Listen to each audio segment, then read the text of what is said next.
faisait partie de cette masse qui, à un moment donné, se dit c'est un des nôtres, encore un des nôtres, qui meurt, mais c'est pas la réponse qu'on attend de la justice pour un tel intellectuel. Et au moment même où on apprend la nouvelle de sa mort, on sait pertinemment que le policier est responsable ou la brigade est responsable de ce drame s'en sortira. Et c'est ce qui s'est passé. On est malheureusement, oui, parce que encore une fois, c'est pas un fantasme, c'est du vécu. Ce qui se passe dans ces quartiers sur cette manière effectivement de venir contrôler, de faire du surcontrôle, que ces contrôles dérapent, qu'on vienne humilier ses habitants, que ces habitants ont le sentiment de ne pas être des citoyens à part entière. Vous voyez des poubelles brûlées, on était limite dans un état de siège en fait, parce qu'on avait des camions de CRS en fait qui circulaient autour de la cité en fait, et qui même le soir où vraiment tout a éclaté, qui empêchait les allées et venues. En fait, on pouvait limite pas sortir de la cité et pas y entrer.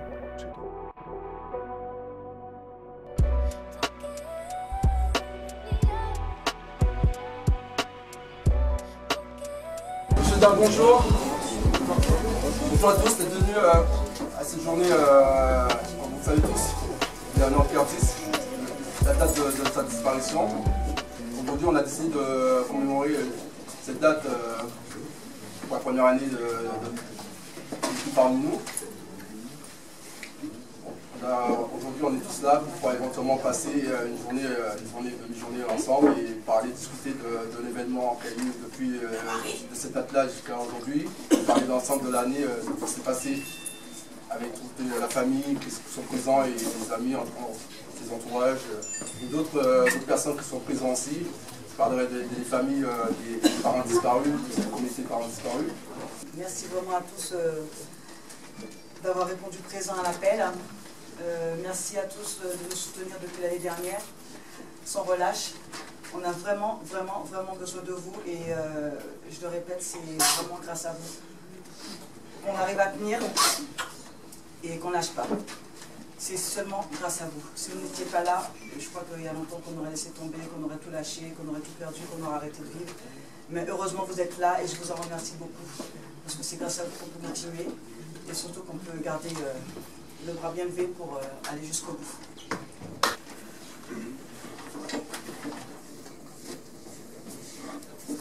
Moi, je vais reprendre un peu ce que mes parents m'ont dit. Encore une fois, merci. Merci d'avoir répondu présent, merci d'être là pour nous. De n'importe quelle manière dont vous l'avez manifesté, vous nous appelez, vous prenez nos nouvelles, il y en a même qui viennent chez vous, qui font des courses. Votre présence aux différents rassemblements, aux événements, les messages de témoignages, nos voisins, nos amis, la famille. Merci encore une fois, franchement, ça nous va droit au cœur. Ça nous fait beaucoup de bien. Et comme ma mère elle a dit, il n'y a que ça qui nous permet de garder la force, le minimum en tout cas. Et je voulais vous remercier. Et je pense que quand je vous vois, je revois mon frère en chacun de vous. Je me dis que vraiment c'était un bon garçon parce que vous nous montrez tous les jours, il y a toujours du monde, quoi qu'on organise. Vous êtes là pour nous. Vous faites tellement de choses pour nous. Il est fier de nous, mais je pense qu'il est autant fier de vous aussi. Et je vous remercie. Je vous remercie vraiment. Je vous remercie parce que vous permettez à mes parents de garder la foi, d'être forts encore plus chaque jour. Même moi, je les admire déjà que les parents. C'est des personnes vraiment très fortes. Et là, mes parents, je peux vous dire que à mes yeux, c'est les plus forts du monde entier. Et honnêtement, ils surmontent la pire des épreuves que les parents peuvent traverser. Donc, merci à tous de nous aider dans cette épreuve-là. Merci à tous de nous soutenir, d'être présents pour nous, de continuer à faire ce que vous faites pour mon frère. Ça nous va droit au cœur. Et merci encore. Moumou, c'est quelqu'un de très très fort. Vous le voyez là comme ça, mais au fond, il va pas bien du tout, je le sais. Et c'est grâce à vous qu'on tient maintenant. Et c'est super dur pour nous.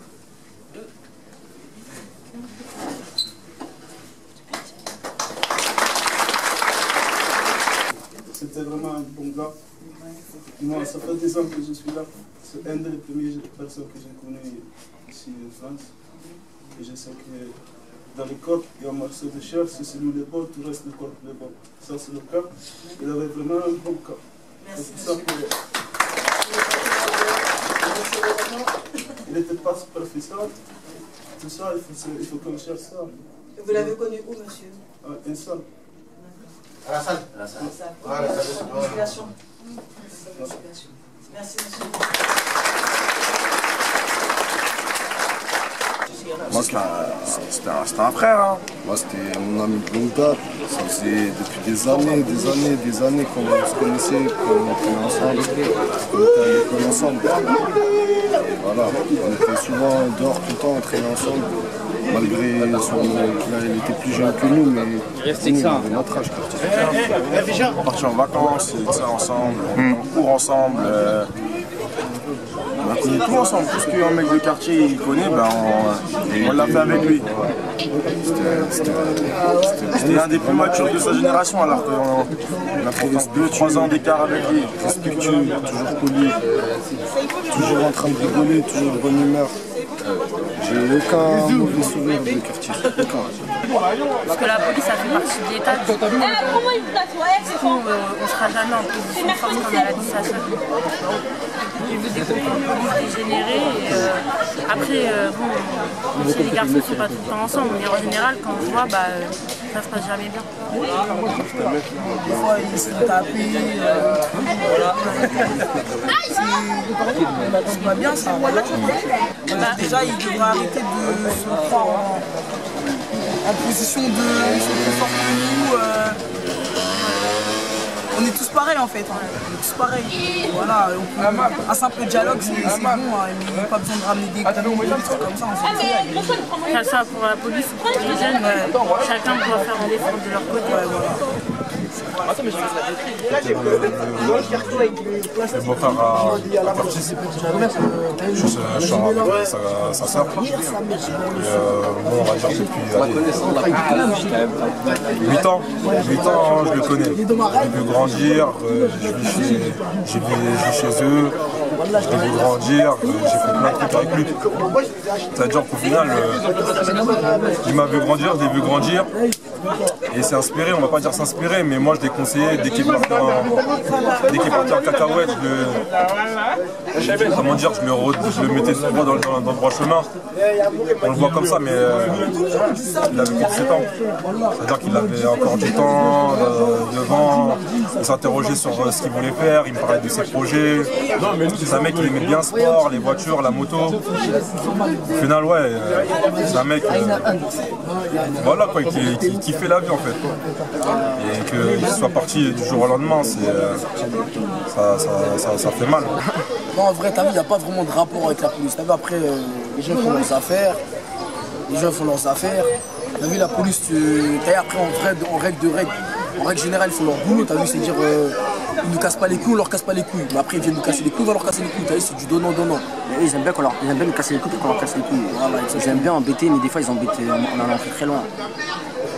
Voilà, ils vont très loin. Comme par exemple, hier, c'est les 1 an de Curtis Lahmou. Ils viennent et ils mettent des coups de lampe sur les gens. Déjà, des comptes, je sais pas où, frère, des passates, ils viennent, ils mettent des coups de lampe. Qu'est-ce qu'il y a, je sais pas quoi. Ils se font de l'alisme chez eux, frère. Ils veulent qu'on nique tout, frère. C'est ça qu'ils veulent. En fait, ils se prennent tout permis. Ils se croient, frère. Voilà, ils ont même la loi de leur côté. Et ils s'en servent contre nous, ma gueule. Déjà que nous, on n'a rien, et ils nous baisent encore plus, frère. Nous, on est pour. Parce que t'as vu, des barreaux policiers, c'est pas la première fois que ça arrive. Et à chaque fois que ça arrive, c'est toujours le même scénario, c'est toujours le même scénario. Et il y a des familles en deuil, et ils veulent pas le comprendre, ça. Eux, t'as vu, ça va rien changer à leur vie, ils vont continuer leur vie. Ça, ils n'auront pas de galère avec leurs enfants, ils seront toujours là, ça va rien changer pour eux. En fait, tant que ça sera pas un membre de la police à qui ça va arriver, et ben, on comprend pas la haine qu'on a, en fait, quand ça arrive, des choses comme ça. Le pire, c'est quoi? En fait, toi, exactement. Et quoi qu'il arrive, malgré toutes les choses qu'on peut faire, les vidéos, les blogs qui sont créés pour ces choses-là, bah, quoi qu'il arrive, il y aura toujours des ça va jamais changer. C'est pour ça que, quoi qu'il arrive, à chaque ballon policier qu'il y aura, nous, on sera toujours là pour faire ce qu'il faudra faire. Voilà, pour qu'on se fasse entendre. C'était un bon gars. C'était notre frère. C'était un bon soldat avant tout, tu vois. C'est quelqu'un qui est très gentil avec beaucoup de personnes, comme tu as pu le voir. Il y a presque la majorité du quartier qui est là et des personnes d'autres villes. Curtis, c'est un gars que je côtoie depuis tout petit, alors qu'il a 2 ans de moins que moi, mais qui me paraît plus grand, c'est bien vu, sportif, tout, respectueux envers tout le monde. C'est un gars clean, t'as un problème, tu peux compter sur lui pour t'aider, tu peux même compter sur lui. C'est un gars peace. Je lui donne tous tes secrets, et qui son âme repose en vrai. Moi, honnêtement, pour ma part, Curtis, c'est pas un gars avec qui je traînais, genre tout le temps, c'est pas vraiment mon ami, tiens, mais franchement, quand je le voyais, on se serrait la main, on disait bonjour, on rigolait ensemble, ça, mais franchement, j'entendais que du bien sur lui. C'est un mec, il avait des projets, on le voyait tout le temps, il est là, sportif, il aidait les gens, tout ça. Franchement, c'était un gars, on pouvait compter sur lui, c'était un bon, honnêtement, voilà. Dommage qu'il soit un bon soldat. Voilà, c'est ça. Ça se passe tout le temps mal. Hein. Tu vois, vu qu'ils ont des équipements, tout ça, ils font un peu les machos, ils font un peu les malins, tu vois ce que je veux dire. Ils savent que même si tu fais un problème avec eux, c'est eux qui vont avoir raison. Tu vois, l'État, ils vont pas être de ton côté, ils vont être de leur côté. Même c'est eux qui cherchent, même si t'as bien le matin, ils font des contrôles forcés, ils t'attrapent, ils te mettent des petits coups en secret, ils mettent des coups de gazeuse, des fois il y a des mamans du quartier qui passent, tu vois. L'État va tout le temps être avec les schmitts, jamais avec nous. Même si, genre, dans le sens où on a tort, ils auront toujours raison, ça sert à rien de persister avec eux. Ils sont là, ils cherchent la merde. T'as beaucoup de contrôle, ils font exprès de nous provoquer et de ça. T'auras beau prendre 20 000 avocats, le meilleur avocat de Paris, ils vont être tout le temps avec eux, les condamnés, tu vois. L'État, ça va être tout le temps avec les schmitts. Et tu vois, ce qui arrive à Curtis, c'est un drame. Ça s'est pas passé que ici, si t'as pu le remarquer, ça s'est passé ici, ça s'est déjà passé dans le 9-5, ça arrive partout, sur Paris, dans le 3, ça s'est passé dans le 9-3, tu vois. Récemment avec l'affaire Théo, ouais, c'est tombé bien vu. Tu vois, c'est des choses, ils arrivent partout en France. Après, ils disent qu'ils ont pas fait exprès, ou le mec il a pas de clé autant, il est pas en règle, tu vois. C'est tout le temps les mêmes vices de procédure, ce sont des menteurs. Ils s'occupent pas de l'affaire, l'État. Des menteurs.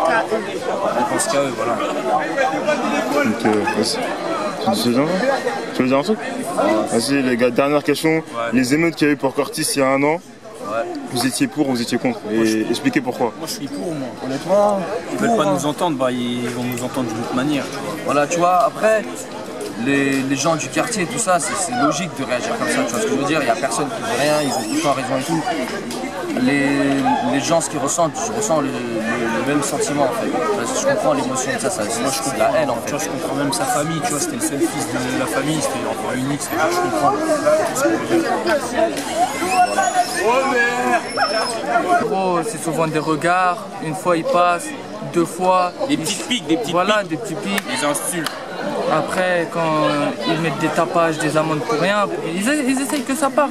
Un mec qui part mal, il faut sortir la gazeuse, ils vont laver tout le monde, c'est comme ça. Ils cherchent, ils veulent la bavure, surtout quand c'est le soir. Quand il y a les grands, ils vont se calmer, mais si c'est nous, les petits et ça, comme la génération Curtis, ils vont être dedans, ils vont nous chercher, ils vont piquer. Voilà. Ils rigolaient. En fait, ils n'avaient rien fait. Ah ouais, ça a confirmé que la police ils cherche. Un garde à vue aussi. Parce que quand on était à 23h, 22h en train de se calmer, quand il y avait des personnes âgées comme des darons du quartier qui venaient pour nous calmer, des imams de la mosquée qui sortaient pour nous dire de ne pas faire ça parce que c'était pas bien, on essayait de rester calme, on essayait de canaliser toutes les personnes de notre génération pour pas foutre la merde le soir. Quand tu vois que les condés sont posés dans notre quartier en train de mettre des coups de lampe pour commencer à chercher, pour lâcher des petites insultes, un Renault est pas ça, nègre, nanani, salara, truc, ça y a des personnes qui comprennent ce que c'est que la violence, il y en a. Quand t'es rond, ils te disent t'aimes bien les kebabs. Moi j'étais avec lui 5 minutes avant, t'as vu, je suis rentré charger mon téléphone ici, mais quand je suis ressorti on m'a dit qu'il y avait un problème, t'as vu. Je me suis rendu sur le lieu de l'accident et ça. Et quand la commission a su sa mort, c'était 10 minutes après que le quartier soit calme après les minutes d'émeute. Moi je trouve que ce qu'ils ont fait c'est pas raisonnable. Bah, toujours quand il y a des bavures comme ça, ils veulent retourner la situation. Ils disent que c'est de sa faute. Enfin, toujours quand il y a des trucs, voilà, tout le temps. C'est jamais. Genre, ils trouvent toujours des excuses pour dire il a fait ça, il fallait qu'il porte ça. Alors qu'eux-mêmes ils n'avaient même pas le droit de le forcer. Voilà. Donc pour moi, la justice ça n'existe pas. Il faut que tu lances battre. Pour que tout ça s'arrête parce que c'est plus possible quoi. Curtis pour moi c'était mon voisin, c'était mon pote. Après franchement on rigolait beaucoup. Je sais pas, par exemple on habite dans le même bâtiment, c'est mon voisin, moi j'habite au 4e, c'est mon voisin du 8e. À chaque fois on se croise, à chaque fois on rigole, à chaque fois ça se taquine, toujours quoi, mais enfin voilà quoi. C'était vraiment mon pote qui est décédé. J'avais appris son accident dans la journée, dans l'après-midi, mais moi j'y croyais pas trop, je me suis dit bah ça doit être comme d'habitude, ils sont tous là, ils font des accidents, il va finir avec un pied cassé, voilà. Et là on me dit non, il est vraiment mort et tout, j'étais choquée. Après quand je monte chez lui, je vois il y a tout le monde qui pleure, sa mère qui me dit ouais il est vraiment décédé et voilà. Là je suis en larmes. Il n'y a pas du tout de justice. Ici c'est quand c'est les Noirs et les Arabes, comme elle a dit tout à l'heure la dame là, c'est toujours nous les coupables. Même si en vrai là cette fois-ci c'était nous les victimes. J'arrive devant chez moi et je vois il y a des policiers vraiment de partout, il y a des jeunes, en fait je vois il y avait des émeutes et quand je monte je demande à ma grande sœur il se passe quoi et elle m'a dit ouais Curtis il est mort. Après quand j'ai appris ça, sur le coup j'ai pas réalisé. J'ai pris du temps à réaliser, mais avec les jours qui sont passés, qu'on suivi, et j'ai vu comment les gens ils étaient et tout, c'est au moment où on a eu un grand rassemblement, à ce moment-là où j'ai éclaté, j'en pouvais plus, j'étais en train de pleurer parce que ça me faisait de la peine. C'est plus qu'un frère. Voilà. Qui c'est quelqu'un qu'on a connu il n'y a pas très longtemps. C'est-à-dire, on va dire, il y a 1 an et demi vraiment. Et voilà, les relations se soient atténuées, ont pris de l'ampleur. Et les galères se sont rencontrées, nos galères sont devenues les siennes. Nous traînons ensemble, nous allons manger ensemble. C'est plus qu'un frère, c'était, comme on dit, le sang. Et c'est beaucoup plus fort que les mots. Parce que les relations, ça s'exprime pas vraiment. Ouais. Et ça vient du cœur. Donc les mots sont pas assez suffisants pour exprimer à quel point nous aimons Curtis. Voilà. Très bon ami, on va dire. C'était le frère, c'était le sang de la veine. Voilà. Dès qu'on va faire un rassemblement, ils vont venir. Alors Qu'ils laissent la faire tranquille quoi. Je sais pas comment t'expliquer, mais moi j'y crois pas. La preuve, ça va faire 1 an, on sait toujours pas je sais pas ce qui s'est passé quoi. Depuis 1 an, maintenant c'est plus de la provocation. Ils essayent de pousser un bout. Là, ils serrent plus la ceinture qu'avant. Tout le temps des patrouilles. Même quand on est assis à 3-4, on fait rien. Ça passe, on est obligé que ça lâche 30 secondes de regard fixe dans notre direction. Sans compter les contrôles pour rien. On est 2-3 posés dans une voiture, ils vont descendre, ils vont nous contrôler, ils vont prendre nos téléphones, ils vont regarder s'ils sont volés. On dirait qu'ils cherchent tout le temps le moindre petit truc pour nous emmener au poste, tout le temps. Alors, comme on a dit, là au niveau affaires juridiques, c'est assez en stand-by, ça fait 1 an, comme tu as dit, ça prend du temps. C'est des affaires qui sollicitent beaucoup de temps, énormément. Et en fait, l'affaire, elle avait été classée sans suite dès le départ. Elle avait été gérée par la préfecture de Nanterre, qui ensuite s'était rapprochée du commissariat de police d'Antony. Et du fait qu'il se rapproche du commissariat de police d'Antony, déjà, c'était pas normal parce que le commissariat de police d'Antony, donc c'est les policiers qui sont directement impliqués. Il faut savoir que c'était des commissaires et des policiers d'Antony, les policiers de la BAC qui ont poursuivi mon frère, donc ils n'avaient pas à être juge et acteur en même temps. Donc ensuite ils ont saisi l'affaire et ils l'ont classée sans suite très rapidement. Donc là avec notre avocat en fait on est dans le but de saisir un juge d'instruction ainsi que les GPN, la police des polices. Donc là on attend les retours. Mais c'est vrai que c'est des procédures qui prennent énormément de temps. Mais là entre guillemets pour se relancer c'est ce qu'on attend, c'est la saisie du juge d'instruction. Nous on fasse attention à nous, que ça nous serve de leçon, que ça nous serve de rappel. Ça sera une leçon de vie pour tous, ça sera dans les têtes de tout le monde. Les jeunes, les garçons, les filles, on prendra plus conscience, on va plus attention à notre intégrité à nous. Après c'est vrai que voilà, quand ça implique la police c'est toujours différent parce que bon, ils auront toujours raison malheureusement, ils ont toujours raison, ils pensent toujours avoir raison. Et c'est de la provocation, donc les jeunes voilà, ils s'irritent très très vite. La police ils savent où taper, ils savent comment provoquer les jeunes. Donc c'est ça, ils jouent, c'est un jeu pour eux, c'est un jeu du chat et de la souris, ils les provoquent constamment. Donc nous, Ce qu'on souhaiterait, c'est que vraiment il n'y ait plus ces contrôles aux faciès, qu'il n'y ait plus ces provocations sans cesse. C'est répétitif, c'est remuer le couteau dans la plaie, ils cherchent pour après dire que bon, bah non, c'est les jeunes qui ont cherché, alors que les premiers fautifs, c'est eux en fait. C'est des policiers, ok, c'est normal, ils font leur travail, mais il y a une façon de faire son travail. Il faut qu'ils fassent leur travail correctement. Il faut qu'ils laissent les jeunes tranquilles, ne pas venir les embêter juste parce que c'est des jeunes, ne pas venir les embêter juste parce que c'est des jeunes de quartier. C'est pas une raison. Donc voilà, les laisser simplement tranquilles, les laisser dans leur coin. Voilà, ça va faire 1 an que mon frère il est parti. Ne plus les titiller sur ça, ne plus venir et remuer le couteau dans la plaie, etc. Enfin voilà. Vraiment que chacun reste de son côté, qui n'interviennent pas pour provoquer simplement. Tout ce qu'on demande, c'est d'arrêter les provocations, d'arrêter cette pression, qui restent de leur côté, on leur demande rien.